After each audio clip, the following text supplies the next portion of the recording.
আজকে পরিবারের সাথে প্রথম ইফতারি করব, তো এই জন্যই তো আমার ভাবি সব কিছু রেডি করে নিল। এখানে হচ্ছে এগুলা ডিমের চপ, আর এগুলো আলুর চপ, আর এখানে বেগুনি ভাজা করতেছে। এখানে পেঁয়াজের জন্য ডাল রেডি করে রাখছে। এখানে আলুর চপ আর অনেকগুলা। আলহামদুলিল্লাহ আজকে পরিবারের সাথে ইফতার করব, সব কিছুর প্রিপারেশন চলতেছে। এই তো এদিকে বেগুনি ভাজা করতেছে আবারও। মাশাআল্লাহ বেগুনিগুলো একদম ফুলকো ফুলকো হয়েছে। এইদিকে আবার চিকেন রোল রেডি করছে। এই তো এগুলো ভাজা হবে একটু পরে। তো মোটামুটি আমার ভাবি অনেক কিছুর আইটেম করতেছে আমাদের জন্য।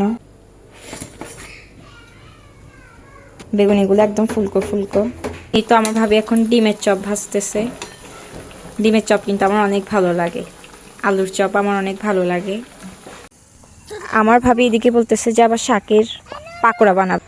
এই যে আমাদের ঘরের পিছনে চলে আসছি বাচ্চাদেরকে নিয়ে শাক তোলার জন্য। ইফতারের আর বেশিক্ষণ নাই, তো আমার ভাবি বলছে অল্প করে কয়েকটা নেওয়ার জন্য। এম করার পরেও আমার ভাবি আবার বলতেছে যে শাকের পাকোড়া বানাবে।